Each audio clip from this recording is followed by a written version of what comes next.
Pagod na talaga ako sa kakatrabaho. Tapos wala namang pinupuntahan. Paano naman kasi ang liit lang ng sahod mo? Tapos sa luho mong makeup mo lang napupunta. Siyempre naman, puhunan kong mukha ko. Kailangan kong maging maganda dahil sales lady ang trabaho ko. Bakit hindi ka nalang maghanap ng ibang trabaho? Sinubukan ko na yan. Puro sagot sa akin, tatawagan na lang ako. Magugunaw na lang nga ang mundo, hindi pa nila ako tinatawagan. Huwag ka kasing mainip. Subukan mo pa rin mag-apply sa iba. Dapat siguro naghahanap ka na rin ng trabaho, no? Naghahanap naman talaga ako eh. Lagi na lang yan ang sinasabi mo. Pero hanggang ngayon, wala ka pa ring trabaho. Kaya hindi kita maiharap kay tatay eh. Bakit? Sinabi ko bang gusto kong makaharap ang tatay mo? Ibig bang sabihin yan, hindi ka seryoso sa akin? Seryoso? Sinabi ko bang hindi? Eh bakit ayaw mo makaharap ang tatay ko? Sabi mo nga wala pa akong trabaho. Paano ako haharap sa kanya? Kaya nga, bilisan mo nang maghanap.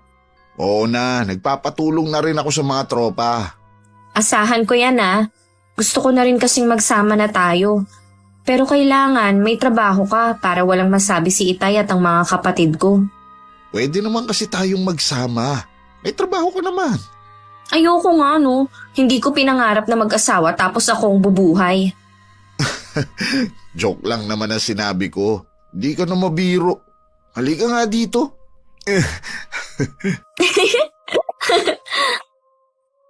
Kung gusto mong umangat sa buhay, magsikap ka at paghirapan mo ang sarili mong tagumpay. Huwag pag-interesan ng pinaghirapan ng kapatid. Dahil sa huli, ang karma ang hahabol at maniningil. Hello, Miss Gwen. Mapagpalang araw sa ating lahat. Tawagin niyo na lamang ako sa pangalang Jean, dating OFW. Dalaga pa rin sa edad na 25. Pangalawa po ako sa 4 na magkakapatid. Tubong Tarlac pero dito na sa Maynila nakatira kasama ang tatay ko at 2 kapatid.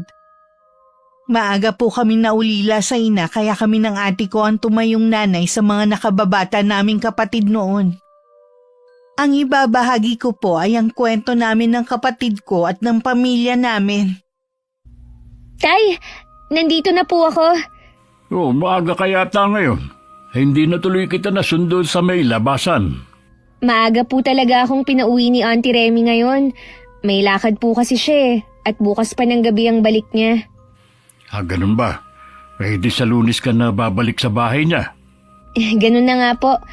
Nasaan si Renzo at Ryan? Malamang nasa computer shop na naman ang mga yun. Humingi sa akin ng pera eh. Kayo talaga, Tay. Sinasanay niyo yung dalawa. Baka mamaya ma-addict na sila sa kaka-computer. Kapag wala namang pasok tsaka sila pumupunta doon, naglilibang lang naman ang mga yun. Mabuti na lang magagaling sila sa klase nila. Dahil hindi pwedeng tatambay sila doon kung hindi. Oo nga. Kaya nga hindi ko rin sila hinihigpitan. Si Ate Sandy nga po pala. Hindi pa siya umuwi.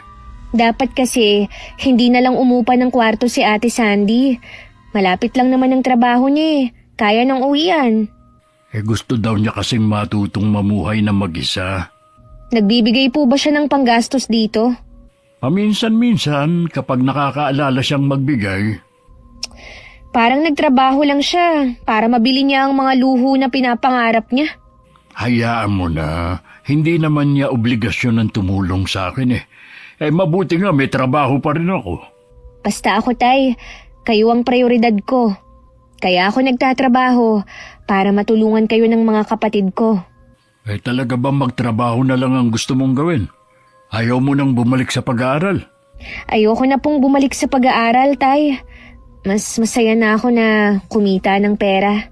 Nangihinayang lang kasi ako Huwag po kayong manghinayangan. Ito naman ang gusto ko Sige na nga.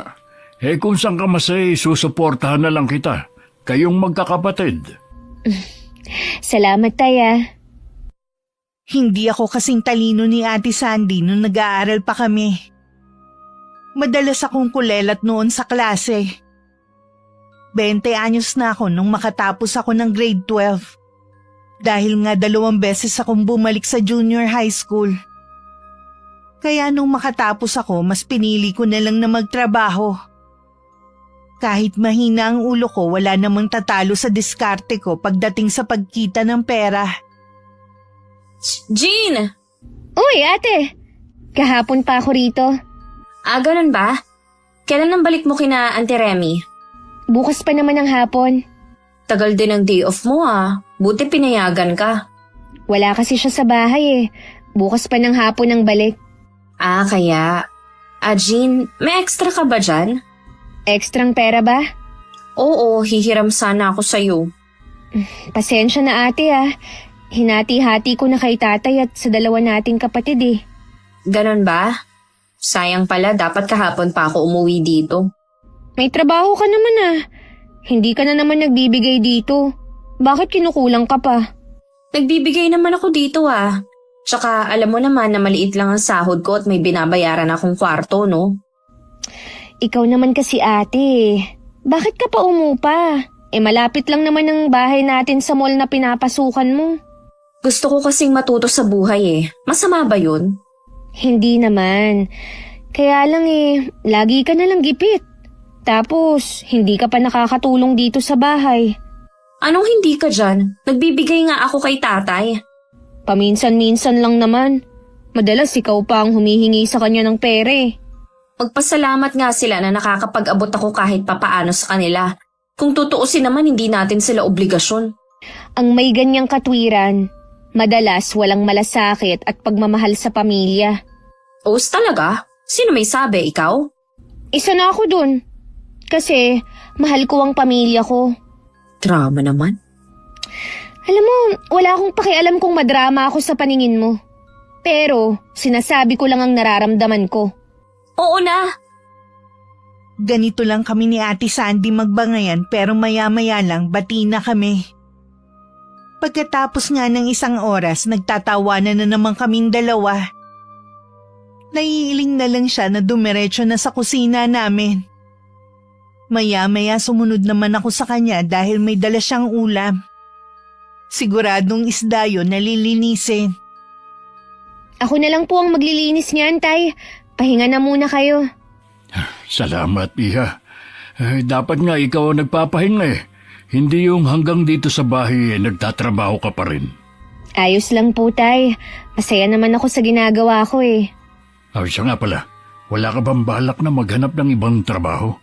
Hindi ko naman minamaliit ang pagiging kasambahay mo kaya ako nasabi. May plano naman po. Pero sa ngayon mas gusto kong kay Auntie Remy muna magtrabaho. Mabuti nakasundo mo ang auntie mo. May kasungitan kasi siya at strikta sa lahat ng bagay. Oo nga po Pero kapag sinunod naman ang lahat ng gusto niya, mabait naman po siya. Bukod tanging ikaw lang ang nakasundo niya. Bilib na talaga ako sa iyo, anak. 2 na po kayong bilib sa akin. Sino pa yung isa? Si Ate Sandy po. Magaling ka kasi makisama kahit noon pa. Nakuha mo ang ganyang ugali sa nanay mo. Nakakamiss ang inay. Sinabi mo pa. Tuwing nakikita nga kita, naaalala ko siya. Sa inyong magkakapatid kasi, bukod sa ugali, kamukha mo rin siya. Hala, si tatay naiiyak na. Hindi napuwing lang ako. Palusot pa talaga kayo Diyan ka na nga. Ikaw na rin ang magsaing Magpapahinga lang ako sa kwarto. Sige po, ako na pong bahalang mag-isip kung anong luto nito. Nagpahinga na po kayo. Alam kong palusot lang ni Itay na magpapahinga siya. Sigurado akong tititigan na naman niya ang malaking litrato ni Inay at saka niya kakausapin. Mula kasi nang mamatay si Inay, madalas ko na siyang mahuli na ganun ang ginagawa. Bata pa naman ang tatay ko at pwede pa siyang mag-asawa. Pero pinili niyang gampanan na lang ang tungkulin sa aming magkakapatid. Jean, wala ka bang pangarap? Meron naman. Ano?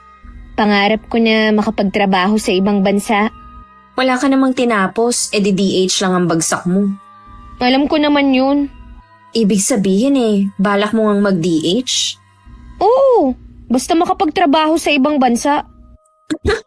Iba ka talaga, sis. Ang lakas ng loob mo. Parang hindi mo nababalitaan yung mga nangyayari sa mga OFW sa ibang bansa. Alam ko naman yan. Pero ayokong isipin ang masamang karanasan nila. Mas gusto kong isipin na masuswertehin ako kaysa sa kanila. Mukhang sigurado ka na talaga sa plano mo, ah. May passport ka na ba? Wala pa nga eh. Nag-iipon pa ako para maayos ko na yung mga kailangan ko. Good luck sa plano mo, ha? Kapag nandun ka na, huwag mo kaming kalilimutan. Oo naman, kahit hindi mo sabihin. Sino nga palang nagbigay sa'yo ng idea na mag-abroad? Eh di itong kahirapan natin. Wow, ha? Akala mo naman isang kahig isang tuka tayo. Alangan naman na hintayin ko pang mangyari yun. Sa bagay nga, bilisan mo ang pag-aayos ha para makaalis ka na. Pahiramin mo ako ng pera. Bukas na bukas din kukuha na ako ng passport. Ano ka? Wala pa nga akong sahod eh. Nagmamadali ka eh. O sige na, huwag ka nang magmadali. Mag-ipon ka na muna. Huwag mo muna palang babanggitin kay tatay Bakit ayaw mong ipaalam? Baka kasi kontrahin niya Oo nga, tsaka hindi ka talaga niya papayagan. Kahit sa dalawa nating kapatid, huwag mo munang sasabihin. Baka madulas kasi sila kay tatay Matagal ko nang iniisip na mag-apply sa abroad. Yung kaklase ko kasi dati nasa Kuwait na. Okay naman daw ang mga amo niya. Hindi naman daw malulupit lahat.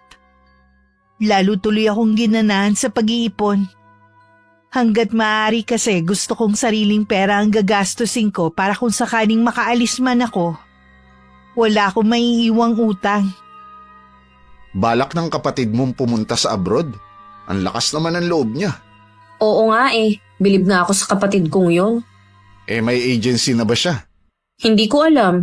Sigurado wala pa. Wala pa siyang hawak na passport Sana nga swertihin siya. Dahil kung hindi, baka pantay na ang paa niyang iuwi dito sa atin. Nanakot ka pa Wala naman dito ang kapatid ko. Di sabihin mo sa kanya. Sinabihan ko na siya. Alam naman daw niya yung mga nangyayari sa mga Pinay dun.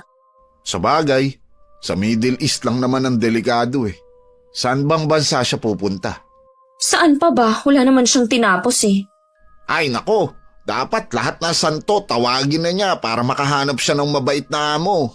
Magtitiwala na lang ako sa kanya. Kapag naging okay naman siya sa ibang bansa, maaambunan naman ako Sigurado yan. Hindi naman madamot ang kapatid mo Parang mas excited pa tuloy ako na makaalis siya. Bakit hindi mo kaya siya pautangin para makapag-asikaso na? Kita mo nga na kulang yung sinasahod ko tapos ipapautang ko pa. Relax, huwag ka magalit. Mabuti pa umuwi ka na sa inyo, pinapainit mo na naman yung ulo ko Bahala ka na nga dyan. Huwag mo akong tawagan para papuntahin dito Maliban kay Ate Sandy, binanggit ko rin kay Auntie Remy ang plano ko. Sa itsura pa lang ng mukha niya, alam kong hindi siya sangayon. Lalo na nang malaman niyang sa Kuwait ko gusto pumunta. Mariin niya talagang tinutulan ang plano ko. Sa Maynila na lang daw ako pumunta kaysa sa bansang yun. Hindi ko lang inaasahan na sasabihin niya yung kay Itay para lang mapigilan ako sa plano ko. Ay, si Andy talaga. Akala ko pa naman kakampi ko siya. Sumbungera din pala. Kakampi mo naman siya pero hindi sa plano mong ito. Tay, kaya ko lang naman gustong mag-abroad. Para din sa pamilya natin. Ang sabi ko sa'yo dati, maghanap ka ng ibang trabaho, hindi mag-abroad. Sayang din po kasi. Habang bata pa sana ako, para makaipon agad. Hindi mo man lang naisip na wala na nga ang nanay mo. Pati ikaw, gusto mo na rin yatang sumunod sa kanya. Tay, sa ibang bansa lang po ako pupunta at hindi sa langit. Pero kapag napunta ka sa malupit na amo, siguradong susunod ka na talaga sa nanay mo. Grabe kayo. Dapat maging positibo naman kayo. Dahil pati si Auntie Remy puro masama ang naiisip na mangyayari sa akin dun. Huwag mo nang ituloy ang plano mong yan, ha? Hindi kita papayagan kahit anong mangyari. Kahit po pwede nating ikayaman ang pag-abroad ko. Kahit na. Basta ayoko yung plano mo. Kapag pinagpilitan mo, itatakwil kita. Grabe naman kayo, Tay. Itatakwil na agad. Hindi ako nagbibiro, anak. Oo na po. Mabuti na rin yung nagkakaintindihan tayo. Kahit tutol si Itay, buo pa rin ang loob ko na ituloy ang plano. Alam ko namang hanggang salita lang si Itay. Hindi naman talaga niya ako itatakwil. Hinayaan ko na lang siya na maniwala na wala na akong planong mag-abroad. Kahit kay Auntie Remy, hindi na rin ako nagsabi tungkol sa mga plano ko. Kay Ate Sandy lang ako nagsasabi. Suportado naman niya ako sa lahat. Ituloy mo lang yan. Huwag mo silang intindihin, lalo na ang Itay. Kapag nandun ka na, magbabago rin ang opinyon nila. Salamat, ate, ah. Mabuti ka pa. Naiintindihan ako. Alam ko naman kasi na para din sa pamilya natin ang plano mo. Siya nga pala, baka wala kang perang panggastos ha. May alam akong pwedeng utangan. Wag na. Hanggat maaari kasi ayokong mangutang. Kaya nag-iipon ako eh. O sige, ikaw ang bahala. Basta magsabi ka lang kung nagbago ang isip mo. Maliit lang naman magpatubo yun. Tingin ko naman eh, sapat na ang perang nasa akin. Talagang pinaghandaan mo ha? Oo, kasi ayokong mga abala pa ako ng ibang tao. Basta kapag aalis ka na, kami nang bahala ni Jimmy ang umarkila ng sasakyan na maghahatid sa'yo. Sinong Jimmy? Boyfriend ko. Iyon ba yung anak ni Mang Hill? Oo, kilala mo pala ang tatay niya. Silang mag-ama ang kilala ko. Bakit naman sa dami ng lalaki na pwede mong jowain eh, yun pa? Grabe ka naman sa boyfriend ko. Tambay lang kasi ang lalaking yun eh. Baka nga ikaw pa ang gumagastos kapag nagdi-date kayo. Naghahanap na siya ng trabaho. Ewan ko lang. Eh yung tatay nga nun, nuknuka ng tamad. Mana lang siya sa ama niya eh. Hindi lang yun. Manluloko pa. Hindi naman katulad ng tatay niya si Jimmy. Buong buhay niya wala pa siyang nilokong tao. Talaga lang ha. Baka naman ikaw ang kauna-unahan niyang maluloko kung sakali. Huwag ka naman ganyan kay Jimmy. Hindi mo pa nga siya nakakaharap ng personal. Hinusgahan mo na agad ang pagkatao niya. Hindi ko siya hinuhusgahan no. Yun talaga ang pagkakakilala sa kanila dito sa lugar natin. Alam ba ni tatay ang tungkol sa inyo? Hindi eh.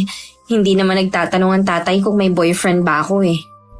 Ate, kahit hindi nagtatanong si tatay, dapat sinasabi mo pa rin. At dapat na pinapaakyat mo ng ligaw. Hindi yung kung saan-saan lang kayo nagkikita. O baka naman magkasama na kayo sa iisang bahay. Kaya siguro, mas gusto mong mangupahan no? Hindi ah. Ako lang ang mag-isa sa inuupahan ko. Sus, maniwala ako sa'yo. Di wag. Hindi ka na lang kasi umamin eh. Kung gusto mo, pumunta ka pa sa inuupahan ko para malaman mong totoo. Bakit pa? Kailangan mo lang naman magsabi eh. Dahil kung hindi, isusumbong kita kay tatay. Di magsumbong ka. Akala mo naman natatakot ako sa'yo ha? Sige, hinahamon mo ko ah. Sa inis ko kay Ate Sandy, pag uwi ni Itay galing sa trabaho, hindi pa man siya nakakaupo para magpahinga. Sinumbong ko na agad ang kapatid ko sa pakikipagrelasyon niya kay Jimmy. Kaya naman tinawagan agad ni Itay si Ate Sandy na umuwi ng bahay. Ako naman bumalik na sa bahay ng tiyahin ko para makaiwas sa galit ng kapatid ko. Para kasing nakikinikinita ako na ang mangyayari. Totoo ba na boyfriend mo ang Jimmy na yun? Ha? Tay, siguro si Jean ang nagsabi sa inyo, no? Hindi na mahalaga kung sino ang nagsabi. Sa dinabi-dami ng mga lalaki, bakit yung Jimmy pa na yun? Tay, siya talaga ang gusto ng puso ko. Baka naman nadala ka lang ng kagwapuhan niya. Maganda naman po ako ha. Wala namang masama kung gwapo ang pipiliin ko. Walang problema kung gwapo basta yung matino. Yung may trabaho, hindi yung dakilang tambay lang. Baka mamaya nagmana pa yun sa ama niya. Mabait po si Jimmy at naghahanap na po siya ng trabaho. Wala lang talagang mahanap. Baka naman namimili rin gaya ng ama. Hindi po, Tay. Hinihintay na nga lang niya na tawagan siya eh. Gusto kong iharap mo sa akin ang lalaking yun. Gusto kong malaman kung seryoso ba siya sa'yo. Matanda na ako, Tay. Pwede ba huwag niyo na akong pakialaman? Anak kita, natural lang na pakikialaman ko ang buhay mo. Anong gusto mo? Mapariwara na lang? Sige na nga po, papupuntahin ko na dito si Jimmy. Pakiusap ko lang sa inyo, Tay, harapin niyo siya ng maayos. Basta maayos din siyang haharap sa akin. Kung hindi pa kinulit ni tatay ang kapatid ko, hindi pa niya papupuntahin ang boyfriend niya sa bahay namin. Tanghali na nung dumating ang dalawa. Nagmano naman si Jimmy kay tatay. Formal din naman ang damit nito. Halatang pinaghandaan ang pagpunta sa amin. Hindi na ako magpapaligoy-ligoy pa. Ano ba ang intensyon mo sa anak ko? Mahal ko po ang anak nyo. Katunayan po niyan handa ko siyang pakasalan. Hinihintay ko lang po na tanggapin niya ang alok ko. Bakit? May trabaho ka na ba? Naghahanap naman po ako. Ang lakas naman ang loob mong sabihin na pakakasalan mo ang anak ko. Wala ka naman palang trabaho. Gaya nga po na sinabi ko, naghahanap na ako. Dapat kasi trabaho muna ang hinanap mo bago girlfriend. Dati naman po akong may trabaho. Kaya nga ako sinagot ni Sandy. Nung kami na, tsaka naman ako nawalan. Ayusin mo muna yung buhay mo bago ka ulit humarap sa akin. Mang Felipe naman, maayos naman po ang buhay ko eh. Ano pa ba ang dapat ayusin? Naisip mo ba? Paano kung mabuntis mo bigla ang anak ko? Ano ipapakain mo? Sige nga. Hindi naman po siguro. Nag-iingat naman kami ni Sandy eh. Ano sabi mo? Huwag po kayong mag-alala. Pananagutan ko naman si Sandy kung sakaling mabuntis ko siya. Hindi ko siya tatakbuhan. Maniwala kayo sa akin. Wala na rin naman akong magagawa. Hindi ko naman kayo pwedeng paghiwalayin. Sana lang, tuparin mo yang pangako mo. Makakaasa po kayo, Mang Felipe. Parehong nakahinga ng maluwag ang dalawa sa naging desisyon ni Itay. Habang nagsasaya naman ang kapatid ko at boyfriend niya, abala naman ako sa pag-aasikaso ng mga dokumento na kailangan ko. Ilang beses rin akong lumuwas para pumunta sa agency. Nakausap ko na rin ang magiging employer ko sa Kuwait. Mukha namang mabait ang mag-asawa kahit mata lang nung babae ang nakikita. Nang sigurado na ang pag-alis ko, tsaka ako nagpaalam kay Auntie Remy na bakas ang pagkabigla sa muka. Hindi niya inaasahan yun. Sa huli, binasbasan na rin niya ang nalalapit kong pag-alis. Si Itay na lang ang dapat kong kausapin. Alam kong hindi magiging madali na harapin siya. Pero kailangan kong magpaalam sa kanya.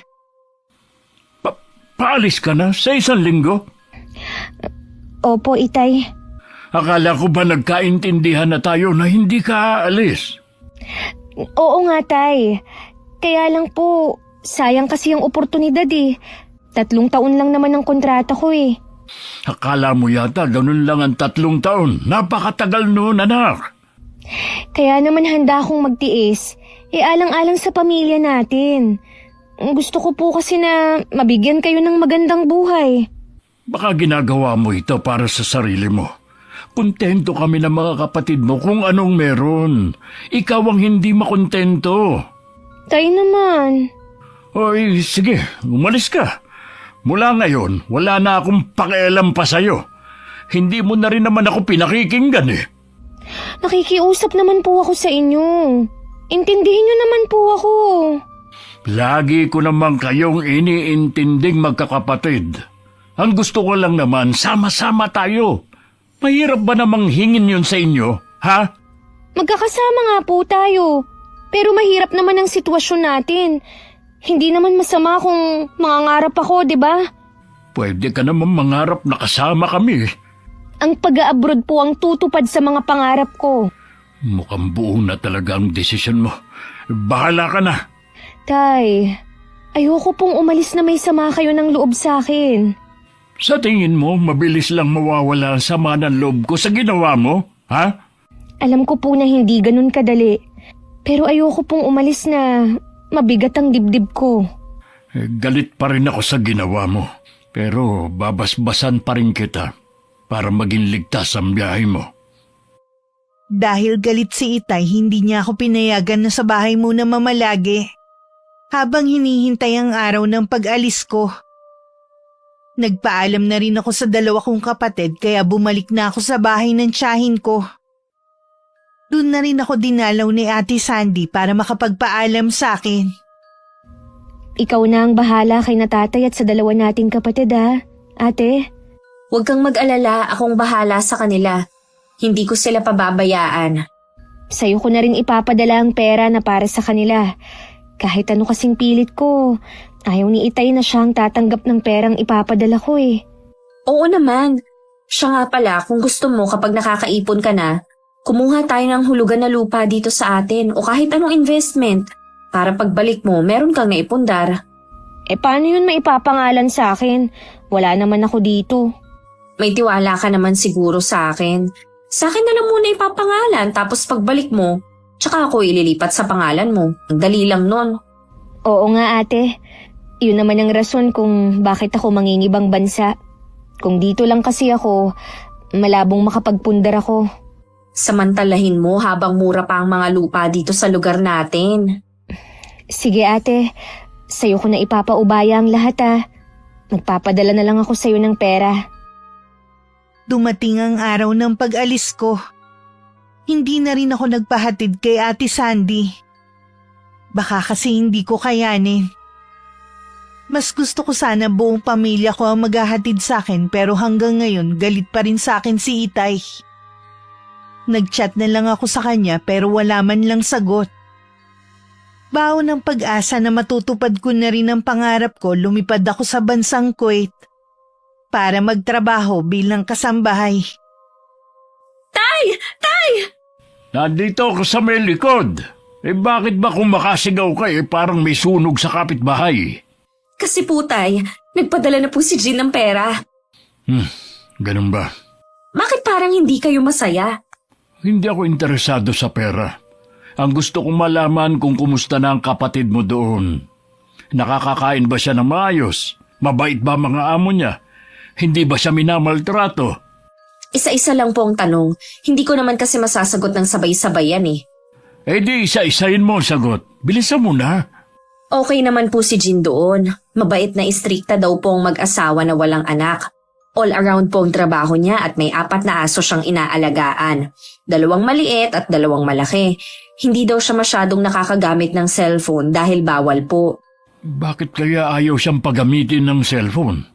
May mga ganon talagang amo tay. Ang mahalaga, hindi siya minamaltrato at hindi rin ginugutom. Sa bagay nga. Kaya lang baka mabait ang amo niya kasi bago pa lang siya doon.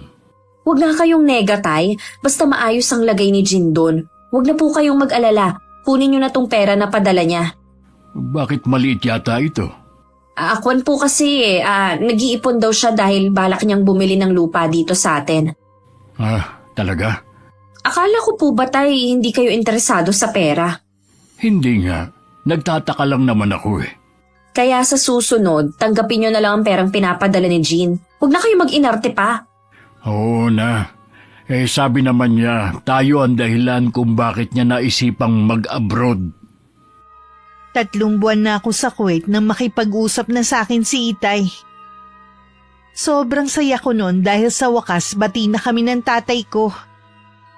Kahit naho-homesick ako, masaya na rin ako dahil alam kong hindi na siya galit sa akin. Nawawala na rin kahit papano ang pagod ko sa maghapon tuwing nakakausap ko sila. Habang nagtatrabaho ako, tiwala naman ako na pinapadala lahat ng sahod ko kay Ate Sandy. Nakakita na raw kasi siya ng lupa na binibenta sa lugar namin.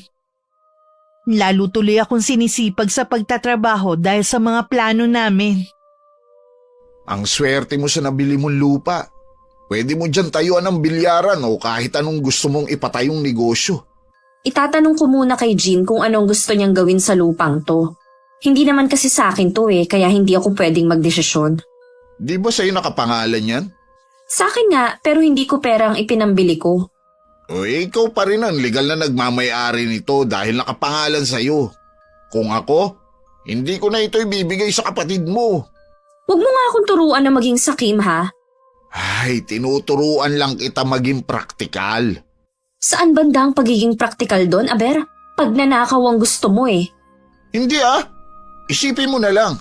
Pagkakataon na natin to para magkaroon ng sariling lupa. Ang kapatid mo, marami pa siyang pagkakataon para umasenso. Tayo din naman eh. Tamad ka lang kasing magtrabaho. Bakit naman sa akin napunta ang usapan? Baka sakali kasing matauhan ka na. Kailan ka ba magbabago ha? Nangako ka pa naman kay Itay pero hanggang ngayon wala ka pa ring trabaho. Nag-uumpisa ka na naman eh. Baka uwi na nga. Diyan ka magaling ang umiwas. Babalik na lang ako kapag nagbago na yung isip mo. Hindi mo mababago ang isip ko. Hindi ko magagawang lokohin ang sarili kong kapatid. Ilang araw nang laging nahihilo si Ate Sandy. Tuwing umaga din, lagi siyang naduduwal kahit wala pa naman laman ng tiyan niya. May hinala na siya kaya nagmadali siyang nagpa-check up. Tama nga ang hinala niya. Buntis siya at 2 buwan na ang kanyang dinadala. Magkahalong tuwa at kaba ang nararamdaman niya. Agad niyang tinawagan si Jimmy para ipaalam ang kanyang kondisyon. Kahit si Jimmy natuwa sa binalita sa kanya ni Ate Sandy. Ang kailangan nilang gawin, magsabi kay Itay. Bakit ang aga nyo naman pumunta rito? Kasi po tay, may sasabihin kami ni Jimmy sa inyo. Ano naman ang sasabihin nyo? Tatay Felipe, hihingiin ko na po sana ang kamay ni Sandy. Di ba ang sabi ko sa'yo, hanggat wala kang maayos na trabaho, hindi mo pwedeng pakasalan ng anak ko. Paano po yan? Buntis na po si Sandy. Alangan naman na hindi ko panagutan. Ano ka mo? Binuntis mo ang anak ko? Akala ko ba sabi mo nag-iingat kayo, ha? Ano pong magagawa? Aksidente pong nakabuo eh. Ano ngayon na ipapakain mo sa anak ko? At sa magiging apo ko? Maghahanap na po ako ngayon. Hindi ka pa ba nagsasawa sa linya mong yan? Kasi ako, sawang-sawa na. Hindi na bago sa pandinig ko yan. Pangako po, maghahanap na po talaga ako ng trabaho. Gawin mo na lang, baka sakaling maniwala pa ako. Tay, kaya po kami nandito para humingi ng basbas sa pagpapakasal namin. Ano pa nga bang magagawa ko? Nakabuo na nga kayo. Mahigit 1 taon na rin po kaming may relasyon ni Jimmy. Hindi naman siguro masama kung gusto na namin magpakasal. Wala namang problema sa kasal dahil nasa hustong gulang na kayo. Ang problema nga ay... Ay naku, para na ako siramplakan nito. Salamat po tay at binasbasan niyo na kami ni Jimmy. Sinabi naman ni Ate Sandy na magpapakasal na nga sila ng boyfriend. Hindi na rin naman ako nagulat dahil alam ko doon na rin papunta ang relasyon nila. Humingi naman sa akin ng regalo si Ate Sandy. Pinadalhan ko siya ng malaking halaga para sa bibilhin niyang gamit ng magiging baby nila. Nabanggit kasi niya na nagdadalang tao na rin siya. Kaya pala wala na rin nagawa si Itay kundi pumayag. Ang swerte naman natin, no? Kahit simple lang ang kasal natin, ang dami pa rin nagbigay ng regalo. Oo nga eh. Bahay na lang ang kulang sa atin. May mga gamit na tayo eh. Malapit na rin tayo magkaroon ng bahay. Ha? Paano naman? Di doon sa lupa ng kapatid mo. Pwede naman natin yun patayuan ng sarili nating bahay. Ayan ka na naman eh. Magkakaanak na tayo. Ano bang mahalaga sa'yo? Ang kapatid mo o kami ng magiging anak mo? Kailangan mo pa bang itanong yan? Siyempre kayo ang mahalaga. Iyon naman pala eh. Hindi ka ba natatakot sa karma ha? Wala pa nga tayong ginagawang masama, karma na agad ang iniisip mo? Sa hinihiling mong yan sa akin, malaking kasalanan ang magagawa ko sa kapatid ko. Minsan nakausap ko si Ate Sandy. Kailangan ko raw lakihan ng padala ko para maumpisa na nila ang paupahan na ipapagawa namin. Kaya naman wala nang natitira sa akin. Ultimo yung naipon ko na ipadala ko na sa kanya. Wala naman akong pagsisisi dahil sa maganda na punta ang perang pinaghirapan ko. Nang sa wakas natapos ang pinirmahan kong kontrata, maayos ako nagpaalam sa mga amo ko na hindi na ako ulit pipirma ng panibagong kontrata. Jen, ikaw na nga. Tay, ako nga po. Kumusta na po kayo? Ayos lang naman sila Renzo at Ryan. Kumusta ka na anak? Lalo ka yatang gumanda at pumuti doon sa ibang bansa. Ayos lang naman po ako. Namiss ko po talaga kayo. Sobra. Bakit hindi ka naman nagpasabi na darating ka? Ay di sana nasundo ka namin. Gusto ko po kayong sorpresahin eh. Alam kong pagod ka. Ang mabuti pa, magpahinga ka na muna. Mamaya pa ang uwi ng mga kapatid mo eh. Tay, excited na po akong makita ang mga naipundar ko. Pati yung lupang binili ko. Naipundar? Anong ibig mo sabihin? Gusto ko po sanang maging sorpresa sa inyo. Kaya bilin ko kay ate na huwag sasabihin. Ha? Ganun ba? Tay, akala ko po ba dito nakatira sina Ate Sandy? Lumipat na sila mga ilang buwan na ang nakakalipas doon sa bahay nila. May bahay na po pala sila. Kahit pagod, gusto ko nang makita yung apartment na ipinagawa ko. Yung bang dating lupa ni Kapitan ang tinutukoy mo, yun lang kasi yung natatandaan kong ibinebenta dito sa atin noon. Yun na nga po. Bago ka makipag-usap sa ate mo, magpahinga ka na muna para may lakas ka. Pagod nga po ako pero mas gusto ko pong makipagkwentuhan muna sa inyo. Oy, sige. Gusto ko rin namang malaman ang mga nangyari sa'yo habang nagtatrabaho ka. Marami po akong tiniis na hirap doon para lang makapag-ipon. Sulit naman pala ang paghihirap ko. Oo, anak. Bakit po parang malungkot kayo? Hindi yata kayo masaya na makita ko eh. May problema po ba kayo?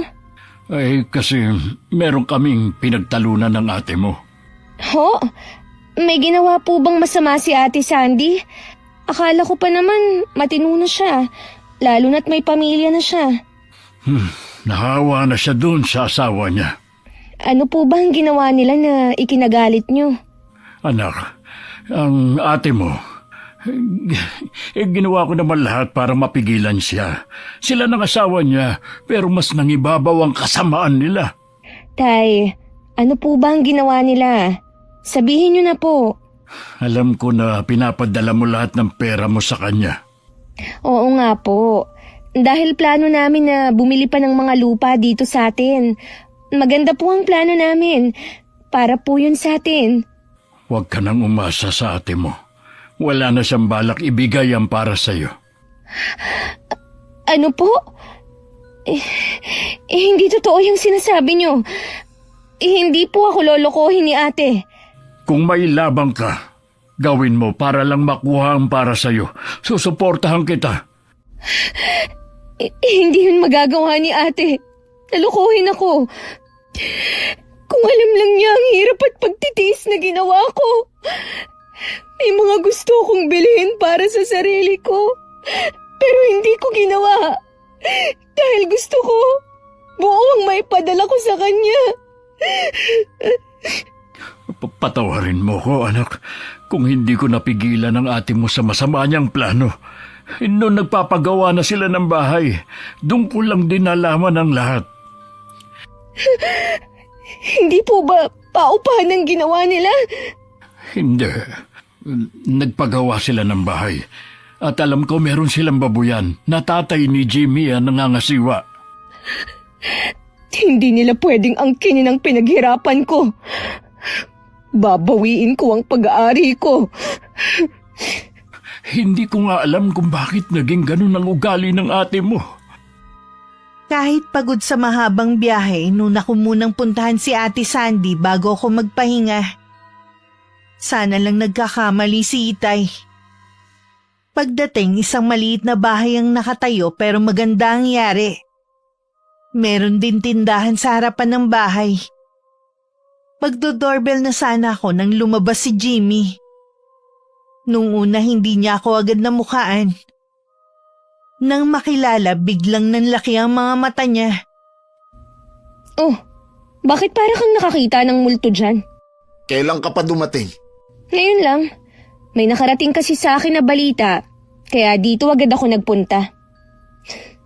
Totoo nga pala. Inaasahan ko pa naman na may 4 na pintong apartment na dito. Hindi bahay na may tindahan pa sa harapan. Huwag kang manggulo dito. Wala ang ate mo at bukas pa siya makakauwi. Oo nga. Ako pa talaga ang sinabihan mong wag manggulo. Umalis ka na. Marami pa akong gagawin. Hindi ako aalis dito hanggat hindi niyo pinapaliwanag ang nangyari. Walang dapat ipaliwanag. Hindi namin obligasyon ng ate mo na magpaliwanag. Anong wala? Akin ang bahay na ito. Sarili kong pera ang ipinagawa nito. Bakit niyo inaangkin? Eh bakit may ebidensya ka, ha? Oo, yung mga resibo ng perang pinapadala ko. Yun lang? Sa amin ng ate mo nakapangalan ng bahay na to. Conjugal property to. Ang kapal naman ng mukha mo para sabihin na conjugal property. Nilupa sa pasunga, wala kayo ng ate ko eh. Maayos ang pag-uusap namin ng ate ko bago ako umalis. Bakit niya ako niloko? Ay, naku, wala kaming alam sa sinasabi mo. Baka ibang tao ang nanloko sa'yo. Talaga palang ubod ka ng sama. Binilog mo siguro ang ulo ni Ate Sandy para lokohin ako, no? Huwag kang mambibintang dyan, ha? Baka kung anong magawa ko sa'yo. Alam mong hindi ako nang bibintang lang. Ay, mas maingay ka pa sa ate mo eh. Saan ka pupunta? Bumalik ka rito! Ano ba? Hindi ka ba titigil sa pag-iiskandalo mo dito, ha? Hindi ako titigil hanggat hindi niyo ibinabalik ang sakin!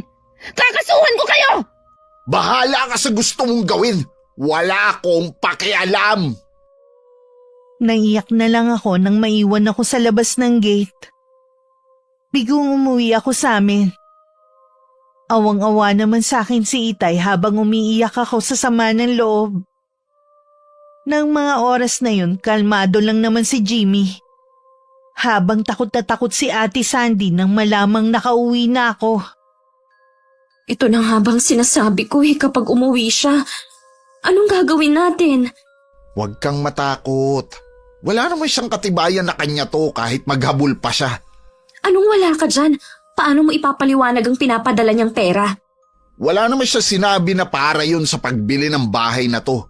Alam natin, padala yun para sa tatay niyo. Siguradong galit na galit sa atin si Jean. Kahit na magwala pa siya sa galit, wala na siyang magagawa pa. Kailangan ko siyang harapin.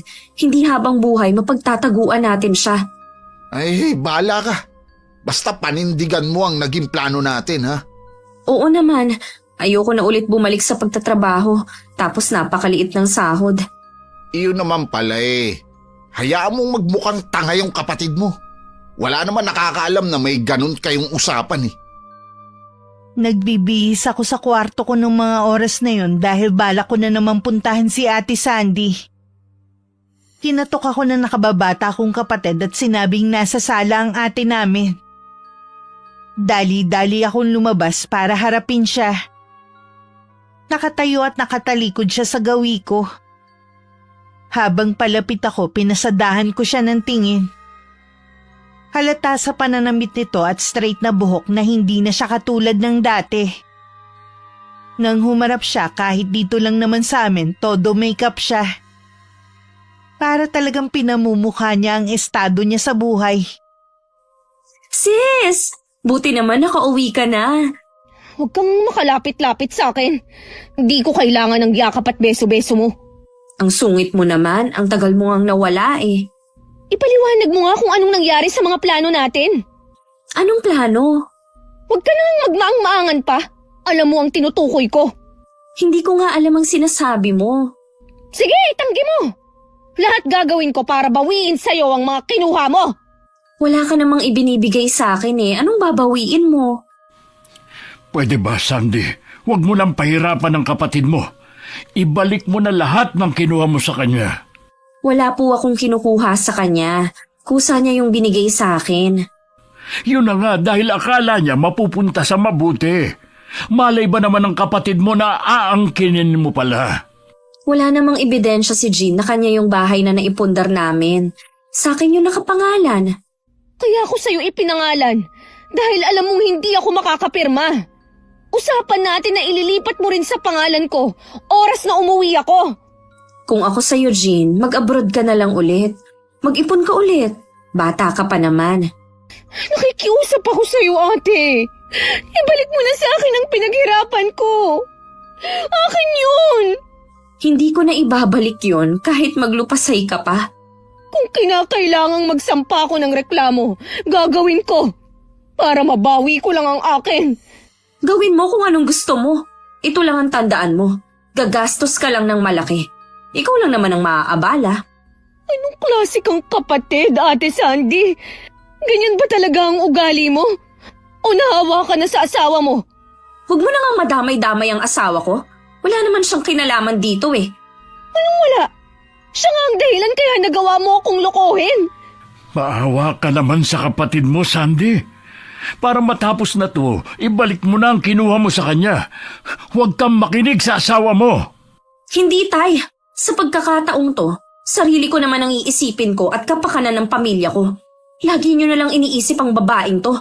Palibhasa kasi siyang paborito ninyo. Pantay-pantay lang ang trato ko sa inyong magkakapatid. Alam mo yan. Ikaw nga ang mas pinapaboran ko sa inyo dahil ikaw ang panganay.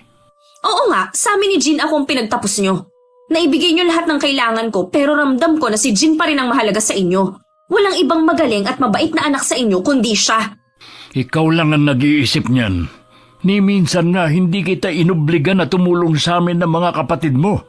Si Jean, lagi siyang may kusa. Tayo ang prioridad niya kaysa sa sariling kaligayahan tapos kaiinggitan mo pa siya? Hindi ko po kinaiinggitan si Jean. Anong hindi? Ano yung sinasabi mo ngayon, ha? Sinasabi ko lang naman na walang mahalaga sa inyo kundi itong boba niyong anak. Ang kapal mo naman para tawagin akong boba. Baka nakakalimutan mo na dahil sa pagtitiis ko sa ibang bansa, masarap ang buhay na tinatamasa nyo. Ito ang kabayaran sa ginawa mong pangaagaw ng atensyon ni tatay sa akin mula bata. Demonyo ka talaga! Kakalbuhin kita! Walang yaka! Bitiwan mo po ko! Ultimo pagpapaganda nitong buhok mo! Galing din sa perang padala ko! Bitiwan mo sabi! Tama lang kakalbuhin kita! Tama na! Tumigil na kayo! Para kayong hindi magkapatid! Hindi na po talaga! Pagkatapos ng ginawa niya! Pati kapatid namin na abala sa labas na papasok dahil sa pag-aaway namin. Kasama si tatay, pilit kaming pinaghiwalay. Bitiwan niyo ako! Hindi pa ako tapos sa babaeng yan! Buwisit ka! Balak mo ba akong kalbuhin? Halika rito! Hindi lang basta kalbo! Aalisin ko pati anit mo! Pagbabayaran mo tong ginawa mo. Ikaw ang magbabayad ng malaki dahil sa ginawa mo! Mabuti pa umalis ka na, Sandy. Wala ka rin naman palang balak makipag-ayos sa kapatid mo. Wala talaga! Magsama-sama kayo sa bulok na bahay na to. Ang yabang mo na porke maganda na ang bahay mo! Itong tatandaan mo! May karma din ang ginawa mo! Hindi na nahiya si Ate Sandy na tapunan kaming lahat ng masamang tingin bago umalis. Nang sumunod na araw, pumunta ulit ako sa bahay ng ate ko pero kahit anong tawag ko, hindi nila ako hinarap. Naglabas din ako ng saloobin ko kay Auntie Remy. Nang minsan dumalaw siya sa bahay namin. Noon pa naman iba na ang ugali ng kapatid mong yon. Hindi ko lang akalain na aabot sa ganito. Buong-buo ang tiwala ko sa kanya. Hindi ko akalain na sisirain lang niya. Iniisip ko nga kung saan ba ako nagkulang ng pagpapalaki sa kanya. Wala po kayong pagkukulang, Tay. Ginawa niyo naman lahat eh. Kung desidido ka talaga na kasuhan ng kapatid mo, nandito ako para tumulong. Pero asahan mong hindi magiging madali. Siguradong gagastos din tayo ng malaki. Yung gagastusin nga po ang inaalala ko eh. Sa totoo lang, halos wala pong natira sa akin. Sinubukan mo na ba ulit na kausapin ng ate mo? Ilang beses po akong bumalik sa kanila. Hindi ko nga alam kung tama bang sabihin na bahay ko o bahay ba nila eh. Kung ano man ang magiging pasya mo, nandito lang naman kami ng tatay mo. Kung gusto mo magtrabaho ulit sa akin pwede naman. Hayaan niyo po. Pag-iisipan ko. Maraming salamat sa pagdamay mo sa amin, pinsan. Ikaw lang naman ang tumuturing sa amin na kamag-anak eh. Wala yun, Felipe. Mahalaga kayo sa akin. Lalo na itong si Jean. Kung may ipon lang sana ako. Gusto ko sanang magpahinga muna sa pagtatrabaho. Pwede naman, Iha. Alam ko na hindi lang katawan mong pagod, kundi pati ang isip mo. Salamat po, Tay. Kapag okay na po ako maghahanap na ako ng trabaho. Patawarin mo sana ako, anak. Kung wala man lang akong nagawa para tulungan ka. Wala po kayong kasalanan, Tay. Sadyang sakim lang po si Ate Sandy. Masama man sabihin, sana hindi sila patahimiking mag-asawa. Ganyan din ang iniisip ko sa kanilang dalawa. Hindi dapat sila makampante. Kailanman hindi panghabang buhay ang nararanasan nilang masaganang buhay. Lalo na galing yun sa pinaghirapan ng iba. Tama ang sinabi ng Auntie Remy mo. Anak ko siya, pero kailangan niyang pagbayaran ng ginawa niya. Karma maniningil sa kanya balang araw. Nagpasya na lang ako na hayaan na lang si Ate Sandy na magtamasa ng perang pinaghirapan ko. Isang buwan din ako nagmukmuk lang sa bahay. Tiniis ang mga chismis sa amin ng mga kapitbahay at ng makakating dila na kabarangay namin. Nang medyo maayos na ang pakiramdam ko, nagpasya akong maghanap ng trabaho. Noong una gusto ko sanang mag-apply ulit sa abroad. Kaya lang sa naranasan ko doon na hirap at malayo sa pamilya, parang hindi ko nakakayanin. Sabi ng mga kapatid mo'y naghahanap ka na daw ng trabaho? Opo, naghanap din nga ako sa online para hindi na ako masyadong lumalabas. Baka makasalubong ko lang si ate. Bihira ko lang din naman silang makita. Hindi rin yata sila lumalabas ng bahay. Huwag na silang lumabas habang buhay. Naiintindihan ko naman kung hindi mo na talaga sila mapapatawad. Hindi na po talaga. Ni ayaw ko na nga silang makita Kahit ayaw mo, pwede pa rin kayo magkita dahil nasa iisang lugar lang naman kayo Kaya nga po, gusto kong sa Maynila maghanap ng trabaho. Sabi ng kaibigan ko, pwede ko raw po subukan sa call center. Ha? Sa Maynila? Ang layo naman. Mas malayo nga po ang Kuwait Ay, oo nga. Pero bakit doon mo naman gusto magtrabaho kung pwede naman dito sa malapit lang? Sabi ko nga po sa inyo, ayoko nang makita ang pagmumukha ng dalawang yun. Ay, mapapalayo ka na naman pala sa amin ng mga kapatid mo. Sorry, Tay. Ito lang kasi ang naiisip kong paraan para makalimutan ko ang ginawa ni Ate Sandy. Naiintindihan kita, anak. Basta kapag natuloy ka sa pagtatrabaho mo doon, huwag kang makakalimot na tumawag sa Panginoon na gabayan ka lagi, ha? Pasensya ka na, anak, kung hindi ko to nasabi sa iyo nung pumunta ka ng ibang bansa. Ayos lang, Tay. Galit naman kasi kayo noon Tsaka, hindi naman niya ako pinabayaan nung nasa abroad ako. Sa kabila ng matinding pagsubok sa iyo, patuloy ka lang maniwala at manalig sa kanya. Nasisiguro ko na meron siyang mas magandang plano sa iyo. Huwag mong isipin na katapusan na para sa iyo ang nangyari. Isipin mo na simula pa lang yon ng magandang plano niya sa iyo. Mahirap pong magsimula ulit, pero sisikapin ko pong maging positibo lagi. Basta, nandito lang kami ng mga kapatid mo. Hindi ka namin pababayaan. Salamat po. Kayo ang laging nagbibigay sa akin ng inspirasyon. Siguro kinakatigan din ako ng swerte. Agad ako natanggap sa trabaho sa Maynila. Nagkataon namang may bahay si Auntie Remy doon kaya hindi ko na kailangang mangupahan pa. Malaki rin ang pasasalamat ko sa kanya dahil nanatili siya sa tabi ko. Hindi na rin kami nagkita ni Ate Sandy. Hindi ko alam kung sadyang umiiwas sila sa akin. Iniwasan ko rin makibalita sa nangyayari sa kanila. Ang gusto ko lang magtrabaho lang para makatulong kay Itay. Balita ko sa Maynila na nagtatrabaho si Jean. Ah, talaga? Akala ko pa naman ibabalik siya sa abroad. Bata pa naman siya. Bakit kaya hindi na lang siya mag-abroad kaysa sa Maynila? Maliit lang sahod doon. Saan mo nga pala nalaman ang balitang yan? Kay paring Alwin. Di ba malapit lang bahay niya sa tatay mo? Tapos yung asawa niya, marites din. Kaya hindi ako masyadong naglalalabas eh. Pinagpipiestahan kasi ng mga chismosa ang buhay natin. Huwag mo na lang silang pansinin. Hanggang kuda lang naman yung mga yun eh. Tama ka, hindi ko lang kasi maiwasan na maapektuhan sa mga sinasabi nila eh. Bakit nga pala bihis na bihis ka? Bagay ba sa akin ang naka-Amerikana? Saan ka ba pupunta ha? Birthday nung kumpare ko galing Canada. Inimbita ko. Hindi naman yata pormal ang okasyon. Bakit kailangan nakaganyan ka pa?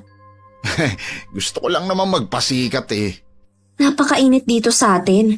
Baka hindi ka pa nakakarating sa pupuntahan mo, tagaktak ng pawis mo. Hayaan mo na. Minsan lang naman to eh. Bahala ka nga. Siya nga pala Jamie, malapit nang maubos ang ipon natin. Kailangan mo nang maghanap ng trabaho dahil kung hindi, maghihirap na naman tayo. May tindahan naman tayo ah. Napansin ko kasi, mula nang dumating si Jean, tumumal na ang benta natin. Tapos dyan pa natin kinukuha ang mga kailangan dito. Parang ayaw nang bumili sa atin ng mga tao eh. Hindi kaya sinisiraan niya tayo? Hindi ko alam eh. Hindi naman kasi yun mapanirang tao. Iba ang nagagawa ng isang tao kapag galit. Sa bagay nga. Tsaka, malaki ang kasalanan natin sa kanya. Magsisimula ka na naman eh. Makaalis na nga. Dati meron silang tindera na tumatao sa tindahan nila. Dahil matumal na ang benta, wala na silang pampasahod. Kaya kahit may inaalaga ang anak, si Ate Sandy na rin na nagbabantay. Nakaramdam pa ng inis ang kapatid ko nang may magtayo din tindahan malapit sa kanila. Balita niya mas mura daw ang paninda doon. Hindi naman niya makumpronta si Aling Marcia dahil kilalang palaban at mabunganga ang babae. Habang nagbabantay nga ang kapatid ko, isang bisita ang hindi niya inaasahang darating. Ano po sa inyo? Auntie Remy, akala ko kung sino nakatayo sa harap ng tindahan ko. Kumusta po kayo? Tindahan mo? O tindahan dapat ni Jean? Ano po ba ang sadya ninyo kung hindi kayo bibili? Kung ako sa'yo, ibalik mo na ang mga ninakaw mo sa kapatid mo. Magkaroon ka naman sana ng hiya. Anong ninakaw? Wala po akong ninakaw sa kapatid ko. Dahan-dahan po kayo sa pagsasalita nyo ha. Binabalaan kita. Ibalik mo kay Jean ang mga to. Dahil kung hindi, pareho kayong magsisisi na mag-asawa. Kawawa naman ang anak nyo kung maagang mauulila. Pwede ba? Bago mawala ang respeto ko sa inyo, umalis na kayo. Baka malasin pang negosyo ko sa inyo eh. Huwag mong sabihin na hindi kita binalaan. Sinabi na nga umalis na kayo eh. Tanda-tanda nyo na pakialamera pa rin kayo. Nagpupuyos pa rin sa galit si Ate Sandy kahit wala na ang tiyahin namin. Lalo pang nakadagdag sa inis na nararamdaman niya nang makarating ang balita na yung mga dati naming kamag-anak na malayo sa amin nakikipaglapit na. Personal pa nga kaming inimbita sa reunion ng pamilya. Inimbita ba tayo sa reunion nyo? Hindi, sinatatay lang. Nakasalubong ko nga yung pinsan ko kahapon. Wala naman siyang binanggit. Pumunta na lang tayo. Ganun ba talaga kakapal ang mukha mo, ha? Ano bang masama kamag-anak ka naman. Kahit kailan talaga mahilig ka sa mga okasyon. Imbis na paghahanap ng trabaho ang iniintindi mo. Ayan ka na naman Baka akala mo hindi nakarating sa akin ang nangyari sa mga pinaaalagaan nating baboy sa tatay mo. Yun ba? Mga napeste nga. Kaya kailangan ulit magsimula. Saan naman tayo kukuha ng panimula? Wala na akong hawak na pera. Kita mo nga, wala nang laman ng tindahan natin. Ibenta na lang kaya natin ang bahay na to. Ano ka mo? Yan lang ba ang naiisip mong solusyon, ha? At saan tayo sa tingin mo titira? Para nga makapagsimula tayong muli. Pwede naman tayo sa bahay ng mga magulang ko eh. Alam mong maraming nakatira sa bahay tapos makikisiksik pa tayo. Pansamantala lang naman eh. Maghanap ka kasi ng trabaho. Yun ang naiisip ko na solusyon sa problema natin. Bahala na. Anong bahala na? Talaga bang kaya mo kaming tiisin na magutom ng anak mo? Kilala na kasi tayo na nakakaangat sa buhay. Tapos malalaman ng mga tao na naghahanap ako ng trabaho. Ano na lang ang sasabihin ng mga tao nun? Ang sasabihin pa talaga ng mga tao ang inaalala mo kaysa sa kalagayan natin. Natural. Dahil ayoko masira ang imahe ko. Kung gusto mo, ikaw na lang ang magtrabaho. At ako na lang ang mag-aalaga sa anak natin. Kung kailan naman maayos na ang trabaho ko dito sa Maynila at maging ang relasyon namin sa iba naming kamag-anak, isang dagok naman ang dumating sa buhay namin. Inatake sa puso si Auntie Remy. Nadala pa siya ng kapitbahay sa ospital pero hindi na rin niya kinaya. Halos wala na akong mailuha habang nasa harapan ako ng kabaong niya. Pero sige pa rin ako nang iyak. Auntie Remy, bakit yun naman kami iniwan agad? Diba sabi ko, babawi pa ako sa inyo ni tatay. Wala na tayong magagawa pa, anak. Hanggang dyan na lang talaga ang Auntie Remy mo. Kaya lang, tay, hindi pa ako nakakabawi sa kanya. May plano pa ako kasama kayo. Nasisiguro ko sa'yo na ang huling sandali ng Auntie Remy mo ang pinakamasaya sa lahat. Wala siyang bukang bibig kundi ikaw. Alam mo naman na napakasungit ng auntie mo na yan. Bukod tanging ikaw lang ang nakasundo niya. Kaya marami sa mga kamag-anan natin ang bumilib sa'yo. Yung pagiging masungit ni Auntie Remy, pakitang tao lang po niya yun.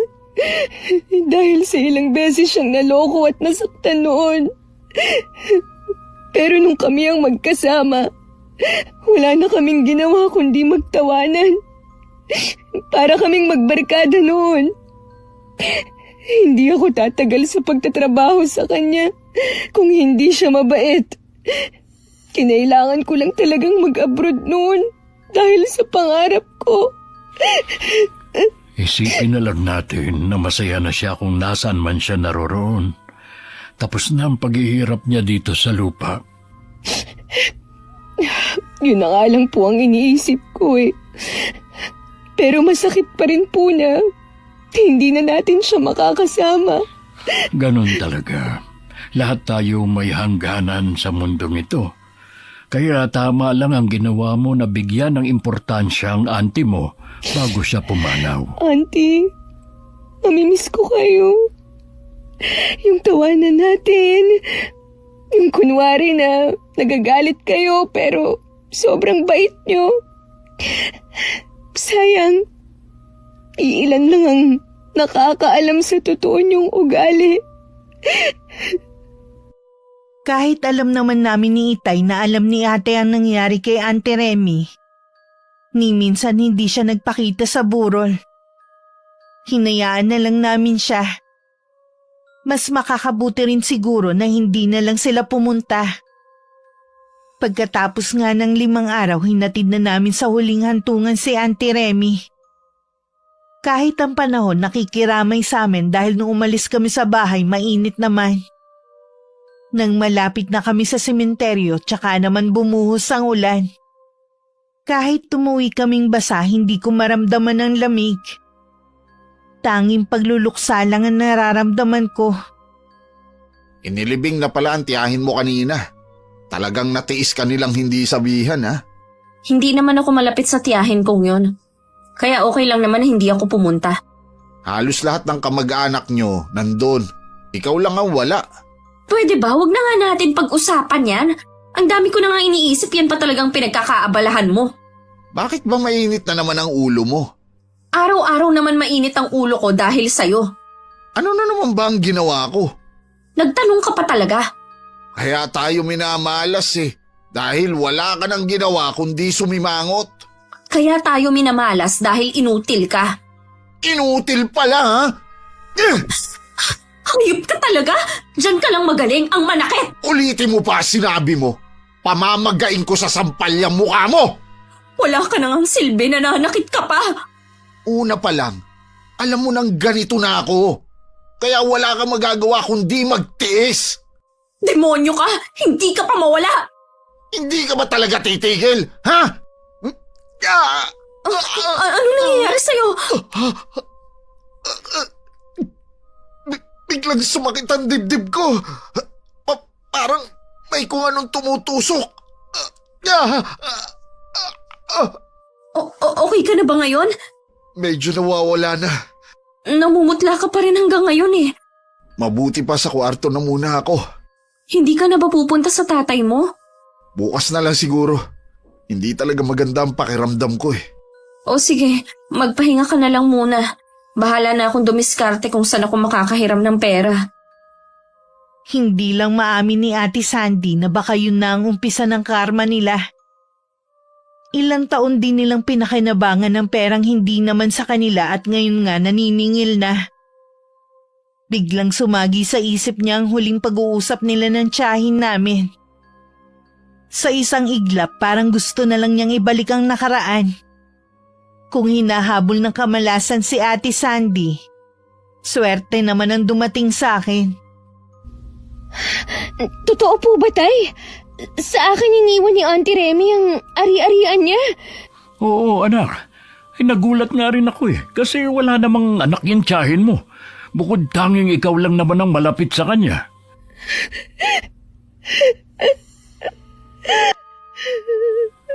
Oh, bakit ka naman umatungal na parang baka dyan? Hindi mo ba gusto ang ginawa ng tiyahin mo? Hindi lang po ako makapaniwala. Kaya ako umiiyak. Nandito na nga pala ang susi ng bahay ng tiyahin mo. Pwede nating bisitahin kung kailan mo gusto. Parang hindi ko pa po kaya na pasukin ang bahay niya. Ang dami kasing alaala dun eh. Tutal naman, sa Maynila ka naglalagi. Pwede mong paupahan ang bahay niya. Pwede rin po. Kesa walang nakatira. Kahit mahirap. Sige tay, puntahan natin. Para maiayos na rin ang mga gamit sa loob at makapaglinis na rin. Nakakalungkot man na nawala ang tiyahin mo. Naging daan naman ito para makaahon ka. Ngayon ko po lalong napatunayan kung gaano niya ako kamahal. Alam na rin ng mga kamag-anak natin at masaya sila para sa iyo. Hindi naman po pala ganun kasasamahang mga kamag-anak natin eh. Oo nga. Minsan talaga hindi maganda yung mauunang panghuhusga dahil lang sa hindi tayo pinapansin. Oo nga po. Nung reunion nga po, ang saya nating lahat. Doon ko sila mas lalong nakilala. May kasalanan din naman ako. Dahil sa agwat ng katayuan ng buhay natin sa kanila, parang nahiya na akong makipaglapit.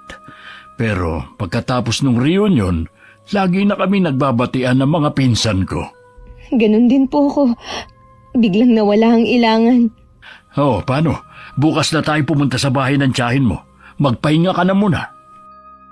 Kinabukasan nga pagkatapos ng almusal pumunta na kami sa bahay ni Auntie Remy. Sa bungad pa lang ng pinto nangingilid na ang mga luha ko. Kahit saan sulok ng bahay naaalala ko si Auntie. Tama lang siguro ang sinabi ni Itay na paupahan na lang namin ang bahay na ito. Hindi ko rin kasi kakayanin na tumira dito dahil baka malunod lang ako sa lungkot. Nakita ko nagtungo sa may kusina si Itay. Ako naman pinasok ko ang kwarto ni Auntie. Yun ang kauna-unahang pagkakataon na mapapasok ko yun. Noon kasi mahigpit niyang ipinagbabawal ang pagpasok doon. Nang nasa loob na ako, nagulat ako sa nakita ko. Kaya tinawag ko si Itay. Ano po ang ibig sabihin ng altar na ito? Bakit may ulo ng kambing? Hindi kaya yan ang sinasamba ni Auntie Remy? Sa palagay ko, nagsagawa siya ng ritual dito. Para saan po? Ang gamit na nandito ginagamit sa orasyon para tawagin ang prinsipe ng kadiliman. Hindi ko alam na may alam sa karunungang itim si Ate Remy. Ibig niyo pong sabihin, mangkukulam siya? Ganun na nga. Pero sino kaya ang kinulam niya? Kahit ganun po na masungit si Auntie Remy, wala naman po siyang nakakagalit dahil ilag nga sa kanyang mga tao. Nung hindi pa kami nagkakakilala ng nanay niyo, may balita na kumakalat dati sa lugar na ito na ang nanay daw ni Ate Remy may alam sa karunungang itim. Pero wala namang makapagpatotoo hanggang sa namatay na lang siya. Hindi po kaya si Auntie ang nagmana ng kaalaman ng kanyang ina? Ganun lang nga yun. Dahil hindi inaasahan ang kamatayan niya, hindi niya na naitago ang lihim niya. Iniligpit na namin ang mga gamit na nandun. At inilibing na namin sa hukay ang mga gamit niya sa pangungulam. Si tatay na rin na nakipag-usap sa pare para mabindisyonan ng buong bahay bago namin papinturahan. At ipaayos ang ilang sira katulad ng cabinet sa kusina. 1 buwan din bago namin yung pinaupahan. Isang pamilya ang umuupa doon na may isang anak na dalaga at pareho ding may trabaho ang mag-asawa. Hindi mo man lang ba dadalawin ang pamilya mo? Galit sila sa akin, di ba? Ni hindi nga nila ako naalala nung reunion at kung kumusta na ba ako ngayon. Balita ko, nakabangon na ulit si Jean. Mas sinuwerte pa nga siya. Biruin mo, 2 bahay ang pinamana sa kanya at pera ng tiyahin nyo. Bakit kaya sa kanya ipinamana ikaw ang mas matanda? Malapit siya sa tiyahin namin yun kaya hindi na nakapagtataka. Alam kaya nila ang kalagayan natin? Siguro, nasa iisang barangay lang naman tayo nakatira eh. Oo nga eh. Tapos yung tatay mo, hindi man lang madalaw ang apo niya. Ilang beses naman siyang dumalaw dito, hindi lang natin siya hinarap. Buisit kasi. Ba't ba walang gustong bumili ng bahay na to? Hindi ko alam kung totoo ang sinasabi ng mga kapitbahay natin na may nakikita silang matandang babaeng nakadungaw lagi sa bintana. Huwag kang nga maniniwala sa kanila. Nananakot lang mga yun para walang bumili sa bahay na to. Paano kung totoo ang sinasabi nila? Kailangan maibenta ng bahay na to. Baon na ako sa utang sa mga kapatid ko. Kasalanan ko ba ha? Ikaw tong naglustay ng pera natin. Huwag na nga tayong magsisihan pa. Tapos na naman eh. Baka ang pagkakasakit mo, unti-unti na tayong sinisingil. Iba na rin ang pakiramdam ko sa katawan ko. Ayoko lang sabihin sa'yo. Kapag nagkapera na tayo, magpapacheck up tayo sa doktor. Gusto ko na rin malaman ang sakit ko eh. Bakit ako nangangayayat at tuwing gabi parang laging tinutusok ang dibdib ko? Aminin man natin o hindi, karma na ito sa atin. Kung totoo man yan, wag mo nang ulit-ulitin banggitin pa. Naaawa na nga ako sa anak natin eh. Pati siya nagtitiis na rin. Hindi ko na mabili ang mga gusto niya. Makakaraos din tayo. Babalik din sa dati ang buhay natin. Gusto sanang kontrahin ni Ate Sandy ang sinabi ng asawa. Alam niya hindi na maibabalik ang maganda nilang pamumuhay. Araw-araw palubhan ng palubha ang sakit ni Jimmy. Napilitan na rin humingi ng tulong ang kapatid ko sa biyanan niya. Napilitan na rin silang dalhin si Jimmy sa doktor. At kahit siya pinatingnan na rin pero hindi matukoy ang sakit nila. Ibinebenta na pala ang bahay ng ate mo. Baka wala na silang panggastos, kaya ibinibenta na. Wala naman kasi sila parehong trabaho eh. Oo nga. Sana naging wais sila sa paggasta ng pera mo. Ganun po talaga. Kapag hindi pinaghirapan ng pera, ang daling gastusin. Hanggang ngayon ba galit ka pa rin sa ate mo? Hindi na po, tay. Pero ayoko na rin pong makipaglapit sa kanya. Kung gusto niyo po siyang kausapin, hindi ko kayo pipigilan. Inaalala ko kasi ang apo ko. Gusto ko sana silang dalawin bago tayo manirahan sa Maynila. Subukan niyo pong dalawin ang apo niyo. Baka sa pagkakataong ito pagbuksan na kayo ng pinto, wala na naman silang maipagmamalaki. Susubukan ko nga ulit na dumalaw. Mamimili muna ako ng pasalubong para sa pamangkin mo. Tay, sigurado po ba kayo na hindi lang kayo napipilitan na sumama sa akin sa Maynila? Oo naman. At saka di ba nga, doon din gustong mag-aral ng mga kapatid mo ng college. Ayoko namang maiwan dito mag-isa habang naroon kayong lahat. Inaalala ko lang po kasi kayo. Baka manibago po kayo. Huwag mo akong alalahanin. Basta kasama ko kayo, masaya na ako kahit saan pa tayo tumira. Salamat po, Tay. Naalala ko lang kasi ang mga sinabi nyo dati eh. Hindi natin masasabi kung hanggang kailan na lang tayo sa mundong ito. Gusto ko lang po kayong makasama lagi. Ako rin, anak. Kayo na lang ang kaligayahan ko. Inabot pa ng 2 araw ang Itay bago niya nadalaw ang apo niya kay Ate Sandy. Ang kapatid ko mismo ang nagbukas ng pinto. Hindi maitago ni Itay ang pagkabigla pagkakita kay ate. Sobrang payat na kasi nito at parang tumanda. Halata na may sakit na iniinda. Ang kapatid ko naman hindi na napigilan ng mapaiyak. Para siyang nagkaroon bigla ng kakampi nang makita si Itay. Salamat po, Tay, at dinalaw niyo kami. May mga pasalubong ako para sa apo ko. Nandiyan ba ang asawa mo? Wala po siya, Tay. Umuwi na po siya sa kanila. Bakit naman niya kayo iniwan? Lalo ka na. Tingin ko sa'yo para kang may sakit. Mas malala po ang sakit ni Jimmy, Tay. Sumusuka na kasi siya ng mga buhay na insekto. Kapag natutulog siya, minsan may lumalabas na ipis sa bibig niya at sa tenga. Hindi kaya may bumabarang sa kanya? Natatakot po ako, Tay. Baka matulad din ako sa kanya. Kawawa po ang anak ko. Ang mabuti pa, sumama muna kayo sa bahay. May kakilala akong magaling na albularyo. Baka po magalit si Jean kung sasama kami sa inyo. Hindi nagalit ang kapatid mo. Kilala mo siya na hindi mapagtanim ng galit. Pero Tay, malaki po ang naging kasalanan ko kay Jean. Humingi ka lang ng tawad sa kanya para alam niya na totoo na nagsisisi ka na. Nang araw ding yun, isinama ni Itay ang kapatid ko at pamangkin sa bahay namin. Nagulat din ako nang makita ang itsura ni Ate Sandy.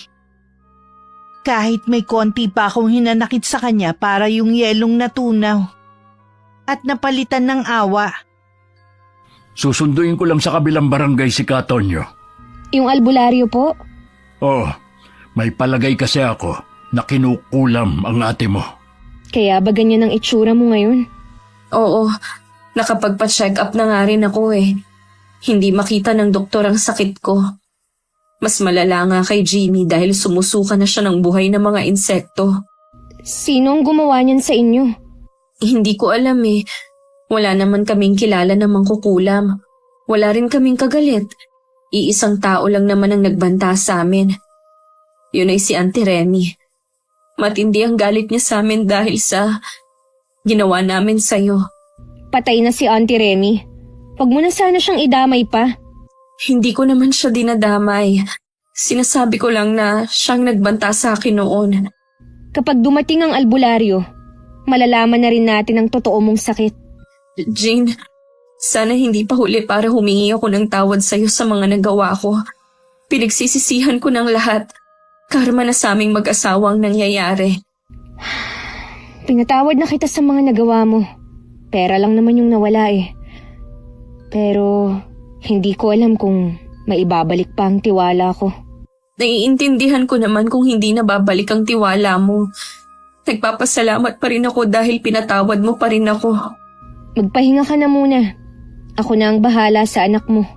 Kanina pa nga ako nanghihina eh. Baka nagugutom ka. Ikukuha kita ng pagkain. Wag na. Natatakot kasi na lumala ang karamdaman ko kagaya ni Jimmy. Magsabi ka na lang kung may kailangan ka. Mula sa labas ng kwarto, dinig ko ang daing ni Ate Sandy. Alam kong hindi na maganda ang lagay niya. Panay din ang silip ko sa may bintana kung paparating na ba si Itay. May kalayuan din kasi ang kabilang barangay. Pinuntahan ko muna si ate sa kwarto. Ate, okay ka lang? Hindi ko na kaya, Jean. Hirap na ako. Huwag kang susuko, ate. Isipin mo ang anak mo. Mas ikaw ang kailangan niya. Alam ko. Kaya lang sobrang sakit na nararamdaman ko. Teka lang, nandiyan na yata si Itay. Papasok pa lang si Itay kasama si Katonyo sa may pinto nang lumabas ako. Nakahinga naman ako ng maluwag dahil sa wakas malulunasan na rin ang kapatid ko. Inihatid lang siya ni Itay sa loob ng kwarto kung nasan si Ate Sandy at lumabas na rin. Naiwan naman ako nag-iisip sa sala. Tumabi naman sa akin si Itay at tinanong kung ano ang iniisip ko. Naisip ko po bigla na baka si Auntie Remy ang kumulam sa dalawa. Sabi po kasi ni ate, pinagbantaan sila ni Auntie. Sumagi rin yan sa isip ko. Hindi naman ako naniniwala na intensyong patayin ng tiyahin mo ang ate mo. Baka gusto lang niyang takutin ang mag-asawa. Yun nga lang, inatake na siya sa puso. Kaya yung naabutan natin sa kwarto niya, orasyon na hindi natapos.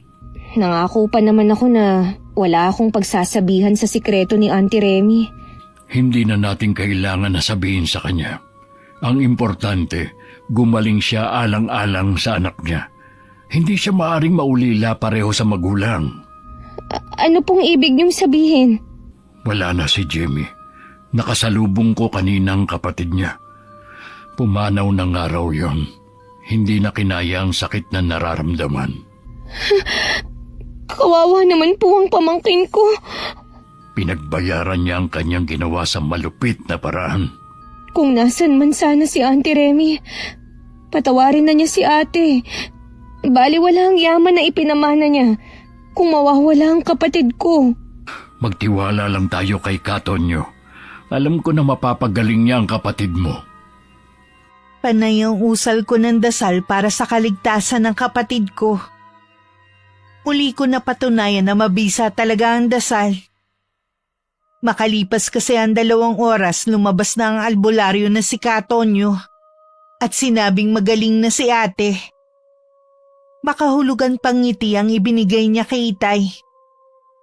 Alam kong meron na silang usapan na ilihim nito ang kumulam kay Ate Sandy.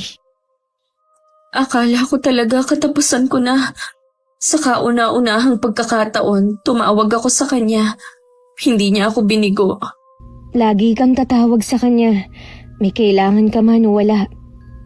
Tanging siya lang ang maaasahan natin kahit nasan man tayo o sa anong sitwasyon. Oo, Jean. Salamat at itinuro mo ulit sa akin ang tamang daan.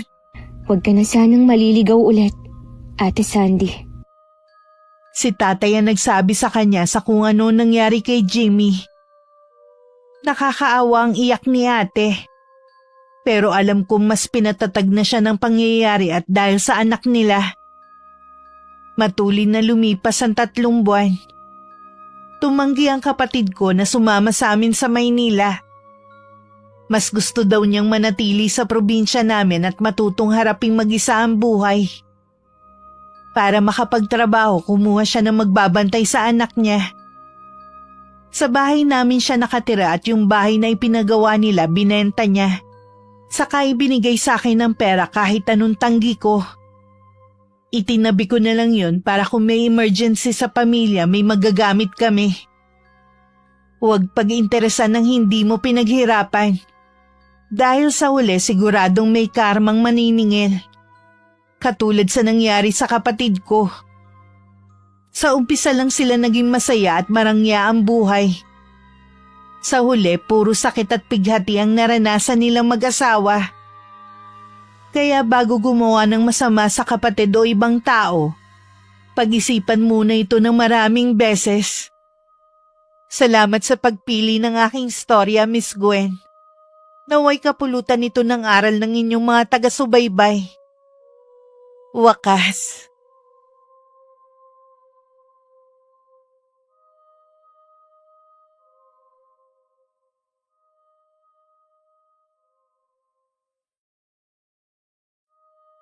Pagod na talaga